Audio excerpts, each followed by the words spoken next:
News 18 Tamil Nadu நேயர்களுக்கு வணக்கம். சிறப்பு நேர்காணலுக்கு உங்களை வரவேற்கிறோம். இந்த சிறப்பு நேர்காணலில் நம்மோடு இணைந்திருக்கிறார் நாம் தமிழர் கட்சியின் திரு இடும்பாவனம் கார்த்தி அவர்கள். வணக்கம் கார்த்தி. வணக்கம். இந்து முன்னணி சார்பில் முருக பக்தர்கள் மாநாடு நடைபெற்று முடிந்திருக்கிறது. இது அரசியல் மாநாடு இல்ல, ஆன்மீக மாநாடு. முருக பக்தர்களை ஒருங்கிணைக்கிறோம் அப்படின்னு சொல்லியிருந்த நேரத்தில் அரசியல் தொடர்பான நிறைய விஷயங்கள் தீர்மானங்களா நிறைவேற்றப்பட்டிருக்கு, மாநாட்டு மேடையிலும் பேசப்பட்டிருக்கிறது. இதை நாம் தமிழர் எப்படி பார்க்குது? பாரதிய ஜனதா பொறுத்த வரைக்கும் பாஜகவுக்கு எப்போதும் மக்கள் சிக்கல், மக்கள் உரிமைகள், மக்கள் வாழ்வாதாரம் இது அரசியலாக இருக்காது. இதை நோக்கி அவங்க கவனம் செலுத்த மாட்டாங்க. இப்போ தமிழ்நாடு தான், தமிழ்நாட்டோட பிரதான பிரச்சனை என்ன அப்படிங்கிறத பார்த்து அதுக்கேற்ற மாதிரி அதை வச்சு அவங்க பேசுவொருளாக மாற்ற மாட்டாங்க. இந்த நிலத்தில் எந்த கடவுளர் புகழ்பெறுதோ அதை தான் பேசுவாங்க. இப்போ தமிழ்நாட்டில் இப்போ முருகனை பேசுகிறாங்க. ஆனால் கடந்த காலத்தில் முருகனை பேசுனாங்களான்னா இல்லை. சரியாக சொல்லணும்னா 2020 செப்டம்பர் மாதத்துக்கு முன்னாடி தமிழ்நாட்டில் பாஜக முருகனை பேசுனதே இல்லை. அந்த செப்டம்பர் மாதம் 2020 தான் கந்த சஷ்டி கவசத்தை ஒருவர் ரொம்ப கொச்சையாக யூடியூப் தளத்தில் பேசுறாரு. அது பேசுபொருளாகி பெரிய விவாத பொருளாக மாறி சர்ச்சையும் எதிர்ப்பும் வந்த பிறகுதான் இவங்க முருகனை பேச தொடங்கினாங்க. அதே 2020 நவம்பர் டிசம்பரில் அன்றைக்கு பாஜகவோட தலைவராக இருந்த எல்முருகன் முருகன் யாத்திரை அப்படின்னு கிளம்பினாரு கொரோனா காலத்தில். அங்கே தொடங்கினதான் இவங்க முருகன் அப்படின்னு பேசுறது எல்லாமே. அந்த 2020க்கு முன்பாக எப்போதும் அவங்க முருகனை பேசுனதில்லை. அதுக்கு முன்னாடி பிள்ளையார் சதுர்த்தி அதை மையப்படுத்தி அதுக்கு பிறகாக நடக்கக்கூடிய பிள்ளையார் சதுர்த்தி ஊர்வலம், அந்த ஊர்வலத்தின் மூலமாக விளையக்கூடிய மத பூசல், மத சிக்கல், மத கலவரம், இதை வச்சு தான் பாஜக அரசியல் பண்ணும். இன்னைக்கு தமிழ்நாட்டில் வெற்றிவேல் வீரவேல் என்று பேசக்கூடிய பாரதிய ஜனதா அருகாமையில் கேரளாவில் பேசுவாங்களா அப்படின்னு கேட்டீங்கன்னா கேரளாவில் சாமியே சரணமைப்பாங்க. கேரளாவில் சாமியே சரணமைப்பான்னு பேசக்கூடிய இதே பாரதிய ஜனதா இந்து முன்னாடி மகாராஷ்டிராவில் கனவிதாதா மோரியா அப்படின்னு முழக்கத்தை வைப்பாங்க. அங்கே கனவிதாதா மோரியான்னு சொல்றவங்க உத்தரப்பிரதேசத்தில் ஜெய் ஸ்ரீராம் அப்படின்னு முழக்கத்தை வைப்பாங்க. அங்கே ஜெய் ஸ்ரீராம்ங்கிறவங்க ஒரிசாவில் பார்த்தீங்கன்னா அங்கே ஜெய் ஜெகநாத்தும்பாங்க. அங்கே ஜெய் ஜெகநாத்துங்கிறவங்க மேற்கு வங்காளத்தில் போனால் அங்கே ஜெய் காளி ஓம் காளிம்பாங்க. அப்போ எந்த நிலத்தில் எது புகழ்பெற்ற கடவுள்கள் இருக்குதோ அதோட பேரை சொல்லி அதோட இதை சொல்லி அரசியல் பண்ணலாங்கிறதா பாஜக நோக்கமே ஒழிய இதில் துளி கூட ஆன்மீகமோ பக்தி உணர்வோ இல்ல நல்லிணக்கமோ எதுவுமே இல்ல. நீங்க இப்படி சொல்ற நேரத்துல மாநாட்டில் பங்கேற்ற ஆந்திர துணை முதலமைச்சர் பவன் கல்யாண் முருகன் ஒரு புரட்சி கடவுளா எல்லா இடத்திலும் இருக்கிறாரு, அவருக்கு பேர் வேணா வேற வேற இருக்கலாமே தவிர அவர் எல்லா மாநிலத்திலும் ஒரு பொது கடவுளாக முருகன் இருக்கிறார், அவர் ஒரு புரட்சி கடவுள், அவர்தான் முதல் புரட்சி தலைவர் அப்படின்லாம் அடைமொழியிட்டு பேசினார். நேத்து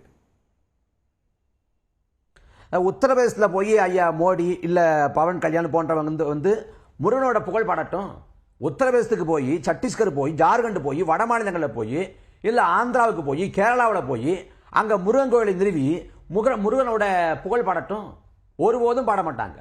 திடீர்னு இந்துக்களின் வாக்குகளை ஒருங்கிணைக்கணும் அப்படிங்கிறாங்க. இப்ப இந்துக்கள் எங்களை சொல்றீங்க, நாங்க இந்துக்கள்ங்கிற வார்த்தை ஏற்கல. தமிழர்கள் ஒருபோதும் இந்துக்கள் இல்லைங்கிறதான் எங்களோட வாதம். இதுல தமிழர்கள் தான் இந்துக்கள், இந்துக்கள் தான் தமிழர்கள் அப்படின்னு யார் சொல்றாங்கன்னா ஐயா கெச்சராஜா மிக அண்மையில வரைக்கும் சொல்றாங்க.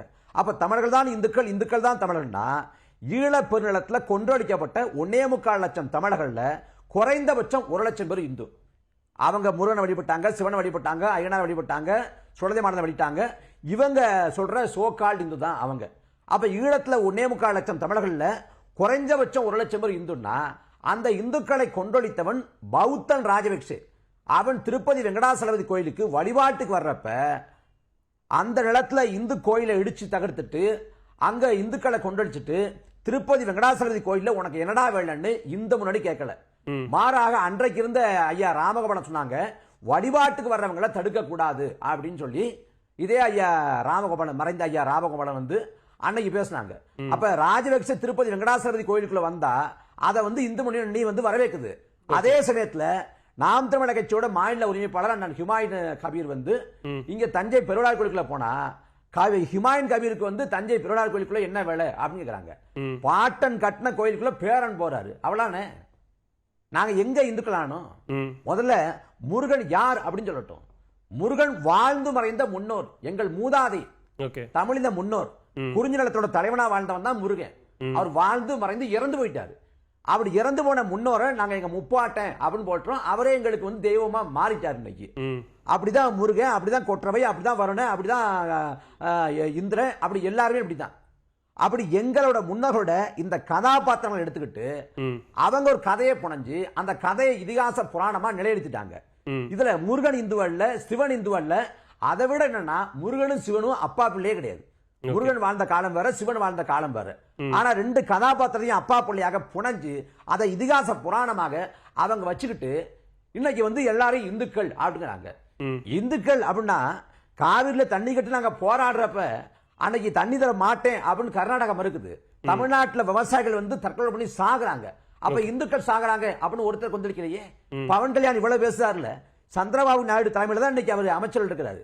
அதே சந்திரபாபு நாயுடு தான் 2014 காலகட்டத்தில் ஆந்திராவுக்கு வந்து கூலிக்கு மரவொட்ட போன அப்பாவி கூலி தொழிலாளர்களை செம்மரக்கட்டை கடத்த வந்த கடத்தல்காரர்கள் பழி சுமத்தி ஒரே நாள்ல 20 தமிழர்களை சுட்டு கொண்டாரு. அந்த அரசு, அந்த மாநில காவல்துறை சுட்டு கொண்டுச்சு. இன்னைக்கு வரைக்கும் நீதி கிடைக்கல. அதே போல அந்த நிலத்துக்கு கூலிக்கு பிழைக்க போறவங்க எல்லாம் பொய் வழக்கு போட்டு செம்மரக்கட்டை கடத்த வந்தாங்கன்னு சொல்லிட்டு ஆந்திர சிறைகளை அடைச்சு வச்சிருக்காங்க. அது குறித்து பவன் கல்யாணம் வைத்திருப்பாரா? அந்த தமிழர்கள் இந்துக்களா தெரிவாங்களா? நம்முடைய முப்பாட்டன் முருகன் அப்படின்னு சொன்னீங்க. நாம் தமிழர் ஒரு காலகட்டத்தில் முப்பாட்டன் முருகன் அப்படின்னு அந்த வழிபாட்டையும் அது தொடர்பான நிறைய விஷயங்களையும் முன்னெடுத்தது. அதற்கு பிறகு நீங்க சொன்ன மாதிரி பாஜக ஒரு வேல் யாத்திரை நடத்தினாங்க. அறநிலையத்துறை சார்பில் ஒரு முருகன் மாநாடு, இன்றைக்கு மீண்டுமா இந்து முன்னணி சார்பில் ஒரு முருக பக்தர்கள் மாநாடு. இந்த முருக பக்தர்கள் மாநாட்டுக்கு எல்லாருக்கும், எல்லா கட்சிகளுக்கு தலைவர்களுக்கும் அழைப்பு விடுத்தோம் அப்படின்னு சொன்னாங்க. அந்த வகையில நாம் தமிழர் ஒருங்கிணைப்பாளருக்கும் அல்லது நாம் தமிழர் கட்சி நிர்வாகிகளுக்கும் அழைப்பு விடுக்கப்பட்டதா? ஏன் இந்த மாநாட்டில் பங்கெடுக்கல? எங்க பாஜகவோட கோட்பாடு, பாஜகவோட தத்துவம் அதுக்கு முழுக்க முழுக்க எதிரான கோட்பாடு கொண்டவங்க நாங்க என்ன சொல்றோம், முதல்ல ஆரியம் அதோட குணாதிசயத்தை புரிஞ்சுக்கணும். ஆரியத்துக்கு தனித்த எதுவுமே கிடையாது, எல்லாத்தையும் திருடி தன்மைப்படுத்திக் கொள்ளும். அதான் ஆரியத்தோட குணாதிசயம். அதுல இன்னைக்கு வந்து கருப்பண்ணசாமி, சுடலைமாடன், ஐயனாறு போன்ற நாட்டார் வழிபாட்டு தெய்வங்கள் இருக்கு. இந்த நாட்டார் வழிபாட்டு தெய்வங்கள் மேல ஒருபோதும் வந்து ஆரியம் கை வைக்கல. என்னைக்காவது இந்த பாஜகவோ, இந்து முன்னணியோ, ஆர்எஸ்ஓ, சங் பரிவார அமைப்புகளோ ஐயனாரையோ கருப்பண்ணசாமியோ சுடலைமாடத்தையோ கொண்டாடி பார்த்தது உண்டானா பார்த்தது கிடையாது. ஏன்னா அந்த நாட்டார் வழிபாட்டு தெய்வங்கள் மேல கை வைக்கல. அதே சமயத்துல எங்கள் முருகன் மீது, எங்கள் வருணன் மீது, எங்கள் இந்திரன் மீது, எங்கள் மாயோன் மீது, எங்கள் கொற்றை மீது கை வைத்து திருடி கொண்டது இன்னைக்கு கண்முன்னே பாக்குறோம். ஆனால் அம்பேத்கர் வந்து நான் இந்துவா பிறந்துட்டேன், இந்துவா இறக்க மாட்டேன்னு சொல்லிட்டு லட்சக்கணக்கான மக்களை கூட்டிக் கொண்டு பல உறுதிமொழிகளை கொடுத்துட்டு பௌத்த மதத்துக்கு மாறுறாரு அண்ணல் அம்பேத்கர். இந்துக்கள் வந்து எறும்புக்கு சக்கரையிடுவாங்க, மனிதர்கள் நீரெடுக்க தடவிப்பாங்க, மகாத்மாக்கள் வந்தாங்க, மகாத்மாவை போனாங்க, ஆனா தீண்டப்படாத மக்கள் மட்டும் தீண்டப்படாம இருக்கன்னு சொல்லிட்டு இந்து மதத்திலிருந்து வெளியேறினவர் அண்ணல் அம்பேத்கர். ஆனா அண்ணல் அம்பேத்கர் வந்து இந்துத்துவ அம்பேத்கர் அப்படின்னு இன்னைக்கு வந்து பாரதிய ஜனதா சொந்தம் கொண்டாடுது பாக்குறோம். அதே போல பிறப்போக்கும் எல்லா உயிருக்கும் சொல்லி உயிர்மை சமத்துவம் பேசியவர் வந்து வள்ளுவ பெருமகனார். அந்த வள்ளுவ பெருமகனாருக்கு காவி சாயம் பூசி எங்க ஆடு அப்படின்னு திருடி தன்மைப்படுத்த முயற்சி பண்ணது. அப்படி கண்முன்னே அண்ணல் அம்பேத்கரையும் வள்ளுவ பேராசனையும் திருடி தன்மைப்படுத்தக்கூடிய இதே பாரதிய ஜனதா பல ஆண்டுகளுக்கு முன்பே எங்களோட முருகனையும் எங்களோட மாயோனையும் அவங்க திருடி தன்மைப்படுத்தி கொண்டாங்க. அப்படி திருடி தன்மைப்படுத்தப்பட்ட எங்க முருகனையும் எங்க மாயோனையும் மீட்கிற முயற்சியை தான் நாம் தமிழர் கட்சியோட வீரத்தமிழ முன்னணி செய்து, அந்த அடிப்படையில் 2014 ஆண்டு அன்னைக்கு வீரத்தமிழர் முன்னணிங்கிற பண்பாட்டு படைப்பிரிவை வந்து நாம் தமிழர் கட்சி உருவாக்குச்சு. அந்த மேடையில பழனி கோயில் அடிவாரத்தில் தான் கூட்டமே நடக்குது. அந்த மேடையில் அண்ணன் சீமான் அறிவிச்சாங்க, தமிழர்கள் இந்துக்களே இல்ல, தமிழர்கள் இந்துக்களே இல்ல, முருகன் இந்து அல்ல, சிவன் இந்து அல்ல அப்படின்னு அறிவிச்சாங்க. முருகன் வந்து எங்களை படைச்சவன் அப்படின்னு நாங்க கொண்டாடல, முருகன் எங்களை பாட்டன் கொண்டாடுறோம். நீ முருகனுக்கு வேண்டிக்கிட்டு முடிய மடிச்சா மூளை வளரும் நான் சொல்லல, முடிய மடிச்சா முடிதான் வளரும் சொல்றேன்னு சொல்லிட்டு இதுநாள் வரை புராண இதிகாச பாத்திரமாக இருந்த முருகனை எங்கள் மூதாதை, எங்கள் முன்னோர், எங்கள் முப்பாட்டன் என்று இந்த நிலத்துல கொண்டு போய் சேர்த்தது நாம் தமிழர் கட்சி. அப்ப முருகனை கொண்டு போய் சேர்த்து அதன் மூலமாக முருகனுக்கு தான் தமிழ்நாட்டில் செல்வாக்கு இருக்குன்னு தெரிஞ்சுக்கிட்டு இன்னைக்கு முருகனை பேசி தமிழ்நாட்டில் வாக்களை பெற முடியாதா அப்படின்னு பாரதிய ஜனதா முயற்சி பண்ணுது. ஆனா என்ன கூத்து அப்படின்னா, நடந்து முடிஞ்ச 2024 பார்லிமெண்ட் தேர்தலில் அயோத்தியை உள்ளடக்கிய பைசாபாத் பார்லிமெண்ட் தொகுதியில் சமாஜ்வாடி வெற்றி பெற்று பாரதிய ஜனதா மண்ணை கவியது. அப்ப ராமர் கோயிலை திறந்துட்டோம் அப்படின்னு சொல்லி பாஜக பேசியது. ராமர் தான் பரப்புரையில வந்து மோடி பேசினாரு. அந்த ராமர் அரசியல் கை கொடுக்காம பைசாபாத்ல பாஜக மண்ணை கவியிட்ட பிறகு தமிழ்நாட்டுல முருகன் கைவிடுப்பாரு அப்படின்னு நம்பினா அதை விட கேள்வி குத்த எதுவும் இல்ல. நீங்க என்ன மாநாடு நடத்தினாலும், நீங்க முருகன் மாநாடு உட்பட எந்த மாநாடு நடத்தினாலும் நீங்க எல்லாரும் எடப்பாடி பழனிசாமி பின்னாடிதான் நிக்கணும் அப்படின்ற ஒரு கருத்தை நாம் தமிழர் ஒருங்கிணைப்பாளர் திரு சீமான் அவர்கள் சொல்றாரு. அது எதன் அடிப்படையில், அரசியல் ரீதியாக அந்த கருத்தை எடுத்துக்கணுமா, இல்ல தமிழ்நாட்டினுடைய சூழல் என்பது இங்க மக்கள் கடவுளை வேறாகவும் அரசியலை வேறாகவும் பார்க்கிறார்கள் அப்படின்னு புரிஞ்சுக்கணுமா? இல்ல அது என்னன்னா, அவங்க இங்க முருகன் மீது பற்று கொண்டு, முருகன் மீது ஒரு பக்தி உணர்வு கொண்டு அவங்க இந்த மாநாடு நடத்தல. முருகனை பேச்சு அது திருப்பரங்குன்றத்தில் ஏன் செய்யறாங்க, மதுரையில் ஏன் செய்யறாங்கன்னா, மிக அண்மையில தான் திருப்பரங்குன்றம் மலை விவகாரம் பேசு பொருளாக மாறி ஒரு சர்ச்சையா மாற்றப்பட்டிருக்கு. அப்ப திருப்பரங்குன்றம் அந்த மலையை வச்சு சிக்கந்தர் மலை அப்படிங்கிற ஒரு பேசு பொருளை பாரதிய ஜனதா உருவாக்கி ஒரு மத பூசல, மத கலவரத்தை ஏற்படுத்தி, கோயம்புத்தூர்ல எப்படி குண்டுவெடிப்பு கலவரத்தின் மூலமாக பாஜக உள்ள நுழைஞ்சோ அதே போல அங்க ஒரு மத கலவரம் ஏற்பட்டு உள்ள நுழைய முடியாதான்னு முயற்சி பண்ணுது. அதுக்காக தான் இந்த மாநாடே போடுறாங்க. முழுக்க முழுக்க அந்த மதுரையை தெருப்பது காரணமே அந்த திருப்பரங்குன்றம் மலை விவகாரம் தான்.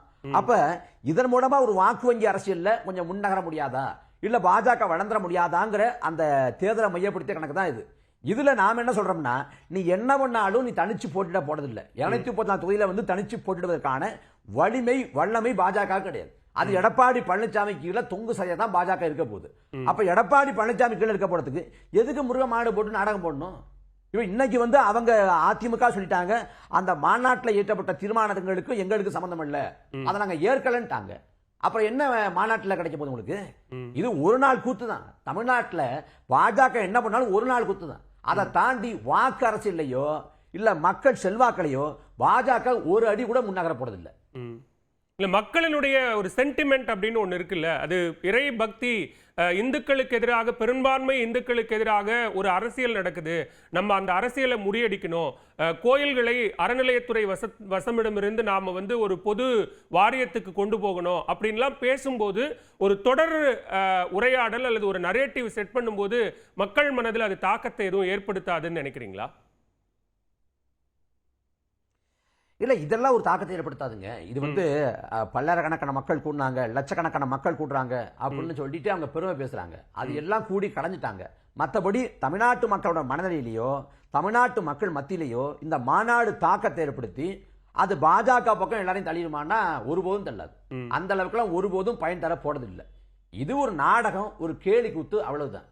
அதனால அது அப்படிதான் பார்க்கணுமே ஒழிய இதன் மூலமா பாஜக தமிழ்நாட்டில் வளர்ந்துரும் அப்படின்னு கணக்கு போட்டாங்கன்னா அவங்க யதார்த்தமே பொருள் நடத்தும். 2021 சட்டமன்ற தேர்தல் களத்துல அன்னைக்கு அதிமுக பாஜக கூட்டணி தான் இருந்தாங்க. அன்னைக்கு பாஜகவின் சார்பாக என்ற சட்டமன்ற வேட்பாளர்கள் 21ல மோடி படத்தை, அமித்ஷா படத்தை போட்டு வாக்கு கேட்காம அன்னைக்கு எம்ஜிஆர் படத்தை, ஜெயலலிதா படத்தை போட்டு தான் வாக்கு கேட்டாங்க. ஏன்னா மோடி படத்தை, அமித்ஷா படத்தை போட்டு போனோம்னா அங்க வாக்கு விடாதுங்கிற பயன்தான் காரணம். அப்ப மோடிக்கும் அமித்ஷாவுக்கும் அவ்வளவு எதிர்ப்பு இருக்கிறப்ப நீங்க முருகனை என்ன பேசினாலும் முருகனுக்காக கூட்டம் கூடலாம், மோடிக்காக அமித்ஷாவுக்காக கூட்டம் ஒரு நாளும் கூட போடுறதில்லை. அதனால பாஜகவுக்கு இந்த மாநாட்டால சல்லி பேச பயன் இல்லை. இல்ல, வேல் யாத்திரை நடத்தி தான் 4 சட்டமன்ற உறுப்பினர்கள் சட்டமன்றத்துக்கு போனாங்க. அதுக்கு பிறகு அதிமுகவும் கூட்டணியில் இல்லைன்னாலும் பாஜகவால தனித்து 11% வாக்கு வாங்க முடிஞ்சது. சோ அப்ப எதிர்வரும் சட்டமன்ற தேர்தலில் இன்னும் பலமாக ஒரு கூட்டணி ஆட்சி அமைக்கிற அளவுக்கு நாங்க வளருவோம்னு சொல்றாங்களே. முதல்ல கூட்டணி ஆட்சிங்கிற வார்த்தை அதிமுக ஏற்பாங்களான்னா அவங்க ஏற்க மாட்டாங்க. வேல் யாத்திரை நடத்தி நாங்க 4 இடத்துல வெற்றி பெற்றோம்னா தமிழ்நாடு முழுக்க வேல் யாத்திரை நடத்துங்க, தமிழ்நாடு முழுக்க வேல் யாத்திரை நடத்துங்க, சூளை யாத்திரை நடத்துங்க, எல்லா யாத்திரை நடத்துங்க. நீங்க ஒற்றை தொகுதியில் தனிச்சிருந்து வெண்ணுங்க பார்ப்போம். ஒற்றை தொகுதியில் தனிச்சிருந்து நீங்க டெபாசிட் வாங்க பார்ப்போம். தனிச்சிருந்தா பாஜகவுக்கு ஒன்றும் தேராது. அவங்க கூட்டணி கட்சி தயவுல தான் அவங்க வெற்றி பெற முடியும், வாக்களை பெற முடியும். இன்னும் சொல்ல போனா நடந்து முடிஞ்ச 2024 பார்லிமெண்ட் தேர்தலில் பாஜக தனிச்சா போட்டிடுச்சு. அதுல பல கட்சிகளும் வாக்கு இல்லையா? அப்ப அவங்க என்ன யாத்திரை போனாலும், என்ன நடைபயணம் பண்ணாலும், என்ன மாநாடு போட்டாலும் தமிழ்நாட்டின் மக்களின் மனநிலைக்கு எதிரானது பாரதிய ஜனதாவோட கோட்பாடும் பாஜக கட்சியும். இந்திய பெருநிலத்திலே எங்கும் இல்லாத அளவுக்கு பாஜக எதிர்ப்பு தமிழ்நாட்டில் மேலோங்கி இருக்கு. இப்ப இன்னைக்கு கூட நீங்க விட்டுருங்களேன், 2014 காலகட்டத்தை எடுத்துங்க.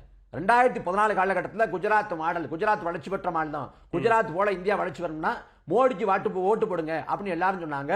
மோடி சிறப்பா குஜராத்தை நிர்வகிக்கிறாரு அப்படின்னு கருத்துராக்கம் செஞ்சாங்க. அந்த சமயத்துல தமிழ்நாட்டில் மோடியை பத்தி எந்த புரிதலும் கிடையாது. அந்த சமயத்துல காங்கிரஸ் மேல எதிர்ப்பு இருந்துச்சு. காங்கிரஸ் ஈழப்படுகொலை செஞ்ச கட்சிங்கிறதுனால காங்கிரஸ் மேல எதிர்ப்பு இருந்துச்சு. அப்படி காங்கிரஸ் மேல எதிர்ப்பு இருந்த 2014 காலகட்டத்தில் கூட காங்கிரஸ் மீதான கோபம் பாஜகவுக்கு ஆதரவாக மாறல. 2014 ஜெயலலிதா அம்மையார் தான் வெற்றி பெற்றாங்களே ஒழிய 38 இடங்கள் அவங்க வெற்றி பெற்றாங்களே ஒழிய பாஜகவில் ஒன்னும் சாதிக்க முடியல. மன்னதங்க வச்சு 2014, 2019, 2024 3 பார்லிமெண்ட் தேர்தல்களையும் மோடி ஆட்சி பிடிச்சாலும் தமிழ்நாட்டில் கணிசமான இடத்தை பிடிக்க முடியலையே. அப்ப காரணம் என்னன்னா பாஜகவோட சித்தாந்தமும் பாஜகவோட அந்த கோட்பாடும் தமிழர் உளவியலுக்கும் இந்த நிலத்துக்கும் முழுக்க எதிரானது. அதனால இனி எத்தனை தேர்தல் வந்தாலும் அவங்க முருகனுக்கு மட்டுமல்ல, சிவனுக்கு, கொற்றவைக்கு, வரணனுக்கு, இந்திரனுக்கு, எங்க ஐயனாருக்கு, கருப்பணசாமிக்கு, சுடலை மாடனுக்கு எல்லாருக்கும் தினந்தோறும் மாநாடு போட்டாலும் சரி பாஜக தமிழ்நாட்டில் வெல்லாது. இது எல்லாத்தையும் தமிழ்நாட்டு மக்கள் ஒரு வேடிக்கையாக பார்ப்பாங்களே ஒழிய, ஒரு கேலி பொருளாக பார்ப்பாங்களே ஒழிய ஒரு நாள் பாஜகவுக்கு வாக்கு செலுத்த முன்வர மாட்டாங்க. நேற்று மாநாட்டு மேடையில் பேசிய முன்னாள் பாஜக மாநில தலைவர் அண்ணாமலை, இந்நாள் தலைவர், மேலும் பல இந்து முன்னணி தலைவர்கள் எல்லாருமே மத ரீதியிலாக இங்க வந்து ஒரு பிரிவினைவாதம் ஒன்று இருக்கு. நீங்க மற்ற மதங்களுக்கு காட்டக்கூடிய அந்த அனுசரணையை இந்து மக்கள் மேல காட்ட மாட்டேங்கிறீங்க, இந்துக்களை விரோதிகளாக பார்க்கக்கூடிய ஒரு சூழல் இருக்கு, இந்து கடவுள்களை அவமதிக்கக்கூடிய ஒரு சூழல் இருக்கு, அதையெல்லாம் நாம வந்து சரி பண்ணணும், அதற்கு எதிராக முருகன் நடத்தின மாதிரியான ஒரு சூர சம்ஹாரத்தை நாம நடத்தணும் அப்படின்லாம் பேசுறத எப்படி பார்க்க வேண்டியிருக்கு? இந்தியாவில் எடுத்துக்குவோம். இந்தியாவில் வந்து வேலையில்லா திண்டாட்டத்தால் மக்கள் பாதிக்கப்படுறாங்க. ஐயா மோடி 2016 பண மதிப்பீடு கொண்டு வந்தப்ப 120 கோடி 130 கோடி மக்கள்ல ஒரு 80 கோடி மக்களாவது நடுத்தர உட்கார்ந்திருப்பாங்க. அதுல பாதிக்கப்பட்ட மக்கள்லாம் இந்து இல்லையா? வேலையில்லா திண்டாட்டத்தால, அதே போல வந்து இவங்களோட பண மதிப்பிழப்பால, ஜிஎஸ்டியால சிறு குடி தொழில் தான் நொறுங்கி போச்சு, அதெல்லாம் ஒண்ணுமில்லாம போச்சு. அதுல பாதிக்கப்பட்டவங்க இந்துக்கள் இல்லையா? பெட்ரோல் டீசல் விலை உயர்வால அதை சமாளிக்க முடியாம தடுமாறுறவங்க இந்துக்கள் இல்லையா? கேஸ் சிலிண்டர் விலை உயர்வால அதை பாதிக்கப்படுறவங்க இந்துக்கள் இல்லையா? அவங்களாம் இந்துக்களை ஏன் தெரியல? இந்துக்கள் அதுன்றாங்க அப்படின்னா முதல்ல இந்து மதத்தையும் மற்ற மதத்தையும் ஒப்பிட முடியாது. ஏன் ஒப்பிட முடியாதுன்னா, இஸ்லாம் இருக்கு, கிறித்துவம் இருக்கு. இஸ்லாமிய மதத்தில் வந்து அதுல இருக்கக்கூடிய கோட்பாடுகள் முரண் இருக்கலாம், கிறித்துவத்தில் இருக்கக்கூடிய கோட்பாடுகள் முரண்பாடுகள் இருக்கலாம், இஸ்லாத்துல வந்து ஷயா சன்னி 2 பிரிவு இருக்கலாம். தேவாலயங்கள்ல, தமிழ்நாட்டில் உள்ள தேவாலயங்கள்ல இது இங்க இருக்கக்கூடிய தாக்கத்தால சாதிய பாகுபாடு கூட இருக்கலாம். ஆனா இஸ்லாம்ங்கிற மதமோ கிறித்துவங்கிற மதமோ ஒருபோதும் தீண்டாமை கோட்பாட்டையோ சாதிய பாகுபாட்டையோ ஒருபோதும் ஏற்கவோ போதிக்கவோ இல்லை. ஆனா இந்து மதமே சாதி அடிப்படையில் தான் கட்டப்பட்டிருக்கு. இந்து மதமே அடிப்படையில் சாதி அடிப்படையில் தான் கட்டப்பட்டிருக்கு. அப்ப இந்த மதத்துல கூடிய தீண்டாமை கொடுமை தாழாம தான் இந்து மதத்துல இருந்து இஸ்லாத்துக்கும் கிறித்துவத்துக்கும் பிற மதங்களுக்கு போறாங்களே ஒழிய, இந்து மதங்கிறது எல்லாத்தையும் சமத்துவம் பார்க்குதா? எல்லாருக்கும் சரிசமன வாய்ப்பு தருதா? முதல்ல இந்துன்னு பேசுறவங்க இந்து மதத்துல கூடிய தீண்டாமை கொடுமைகளை ஒழிங்க, சாதிய பாகுபாடுகளை ஒழிங்க. இப்ப சாதிய ஆணவ கொலை நடக்குது. இந்த சாதி ஆணவ கொலைக்கு எதிராக வந்து இந்து முன்னணியை சேர்ந்தவங்க, சங்பரி அமைப்பை சேர்ந்தவங்க, RS சேர்ந்தவங்க, விஸ்வ இந்து பரிஷத் சேர்ந்தவங்க அவங்கள பரப்புரை பண்ணுங்க. நாமெல்லாம் இந்துக்கள் எல்லாம் ஒரே மக்கள் பரப்புரை பண்ணுங்க. அப்ப சாதி ஆணவ கொலை இந்துக்களை ஒற்றுமைன்னு பேசுறாங்கன்னா, சாதி ஆணவ கொலை இந்துக்களுக்குள்ள பிளவுக்கிறதால நடக்குது. அப்ப சாதிய கலவரம், சாதிய மோதல், சாதிய வன்முறை, ஆணவ படுகொலை இதெல்லாம் நடக்கிறப்ப இந்துக்களின் ஒற்றுமைன்னு யாராவது பேசினாங்களா? மேல்பாதி கோயில் தொடங்கி பல கோயிலுக்குள்ள வந்து ஒடுக்கப்பட்ட ஆதி தொல்குடி மக்கள் நுழைய முடியல. அப்ப நுழைய முடியாத வேலையில அங்க போய் பேசுங்க, பரப்புரை செய்யுங்க. வேங்க வெளியில சாதி சிக்கலுக்கு போய் பரப்புரை செய்யுங்க. இந்து முன்னணியும் RS சங்பரியா கூட்டமும் போய் சொல்லுங்க, நாமெல்லாம் இந்துக்கள்னு இந்துக்களோட ஒற்றுமை நிலைநாட்டுங்க. அங்க எல்லாம் இந்துக்களின் ஒற்றுமை நிலைநாட்ட மாட்டாங்களா? ஆனா வாக்கரசில மட்டும் இந்துக்கள் சொல்லிட்டு எல்லாரும் ஓட்டு போட்டணுமா? இது என்ன ஏமாற்று? இவ்வளவு பேசக்கூடிய அண்ணாமலை அவர்கள் வந்து ஈழத்துல மக்கள் கொன்றளிக்கப்பட்டது குறித்து அவரோட நிலைப்பாடு என்ன? அவர் ஒரு 4 வருஷத்துக்கு முன்னாடி பேசினார். கால சக்கரம் சுழன்று வந்தால், என்னிடம் வாய்ப்பு வந்தால் நான் போய் மாற்றி அமைப்பேன். போய் மாற்றி அமைக்க வேண்டாம். ஈழத்தில் நிகழ்ந்தது இனப்படுகொலை, இந்துக்கள் கொன்றளிக்கப்பட்டார்கள், இந்து பெண்கள் பாலியல் கொடுமைக்கு உள்ளாக்கப்பட்டார்கள் அப்படின்னு ஒருமுறை பேசட்டும்.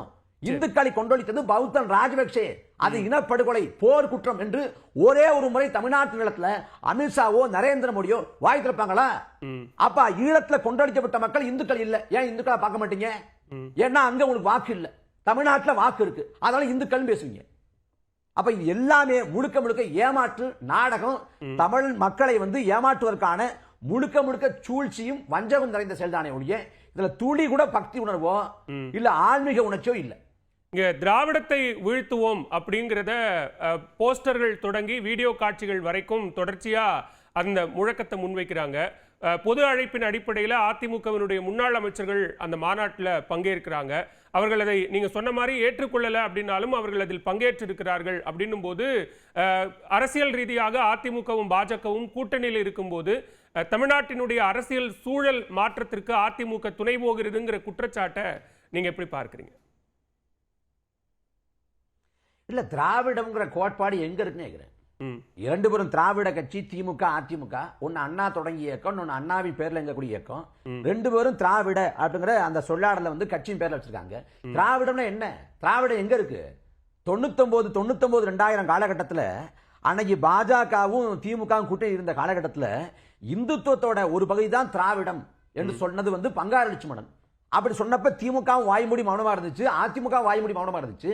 ரெண்டு பேரும் திராவிட கட்சிகளும் பாஜகவோட கூட்டணி வச்சு கொண்டிருக்கிற கட்சிகள் தான். அப்ப எங்க இருக்கு திராவிடம்? எங்க திராவிடம் இருக்கு? இங்க திராவிடம் ஒண்ணு இல்லவே இல்லைங்க. திராவிடம் வந்து என்னைக்கே செத்து போச்சு. இன்னைக்கு வந்து பணம், அதிகாரம், சாராயம் இதை பயன்படுத்தித்தான் திமுகவும் அதிமுகவும் மறுபடி அதிகாரத்துக்கு வந்து கொண்டிருக்க. திராவிடம்னு ஒண்ணு அவங்க ஒண்ணுமே இல்லையே. என்ன திராவிடம் கோட்பாடு இருக்கு? அண்ணா காலத்திலே வந்து அன்னைக்கு சங் பரிவார் இயக்கத்தோட கூட்டணி வச்சுட்டாங்க. அண்ணா காலத்திலேயே 99 கூட்டணி வச்சு 5 ஆண்டு காலம் திமுக அதிகாரத்தை அனுபவிச்சிருச்சு. இப்ப பாஜகவோட அதிமுகவும் போயிடுச்சு. அப்ப எங்க இருக்குது? அப்ப இதெல்லாம் ஆரியத்தை எதிர்க்கிற திராவிடம் அதெல்லாம் போலிங்க. ராஜாஜி காலத்தே போயிட்டாங்க. ராஜாஜி காலத்தே ஆரியம் திராவிடம் கலந்துருச்சு. அப்ப எங்க ஆரிய எதிர்ப்பு இருக்குது?